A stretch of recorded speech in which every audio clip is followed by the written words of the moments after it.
Gontran Broussard, je dirige l'agence Servicing 360, une joyeuse équipe de 5 personnes. Depuis 2015, on a créé l'agence avec mon associé Olivier. Alors mon métier est très simple, j'accompagne les clients sur toute leur communication et leur marketing pour faire grandir leur business. Évidemment, je ne suis pas tout seul à faire ça, j'ai une équipe. Et ça permet effectivement à nos clients d'avoir une meilleure visibilité et in fine de récupérer plus de prospects, plus de clients. Donc mon parcours en bref, moi j'ai commencé par le web design dans les années 90, fin des années 90. Ensuite, j'avais effectivement une bonne expérience dans le web design. J'ai complété cette expérience par toute la partie print chez l'imprimeur, donc dans une société qui faisait que de l'impression. Des revues de jeux précisément. Ensuite, je me suis dit, effectivement, c'est sympa le print, mais le digital est quand même plus intéressant, plus interactif. Donc, je suis allé dans un grand groupe qui s'appelle Les Echos pour diriger en fait le pôle graphique digital.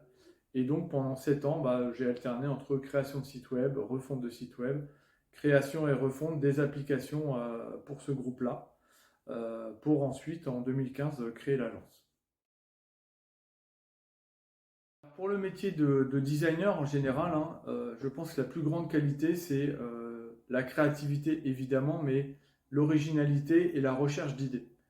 Moi, ce que je demande à mon équipe dans le design, c'est vraiment d'avoir des idées. La réalisation, c'est une chose, mais si on n'a pas l'idée source, on ne va pas pouvoir imaginer une réalisation autour de ça.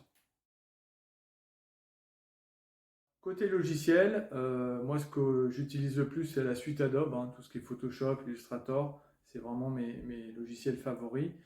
En termes de management et de gestion d'entreprise, des fichiers Excel effectivement font très bien l'affaire avec tout ce qui est la suite Office. Et puis moi mon réseau préféré entre guillemets en termes d'application c'est LinkedIn, c'est là où je passe la plupart de mon temps.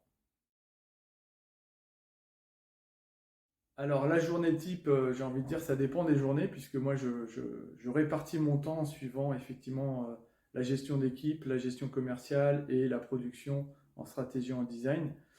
Par exemple, le lundi est entièrement consacré à l'équipe pour le management, pour le leadership, pour la réunion. Et puis par exemple, le mardi est entièrement consacré pour ma part au commercial, donc la création de devis, les rendez-vous clients, les rendez-vous prospects.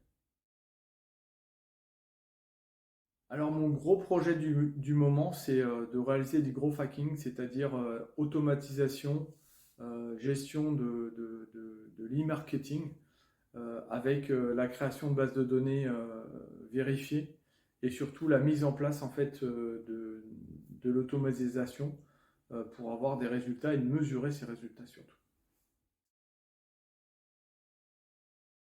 Pourquoi créer une agence de communication?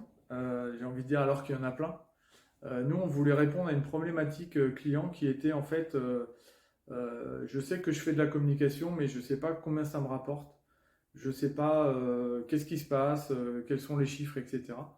Donc nous, on a eu vraiment l'idée de créer une agence de communication avec ce qu'on appelle un vrai retour sur investissement. C'est-à-dire que tout ce qu'on va créer dans l'agence, que ce soit des flyers, des plaquettes ou bien des sites web, on essaye toujours et on a en fait des tableaux de statistiques qui vont nous donner en fait des chiffres sur les retours de ces actions de communication et de marketing. Alors si vous me connaissiez mieux, effectivement, vous sauriez que je passe un peu de temps le samedi à aller écumer les skateparks. Et oui, j'ai pas l'air comme ça, mais effectivement, je continue à faire du skate. Et puis l'été, comme le veut la tradition du skater, je passe mon temps sur les plages à surfer les vagues.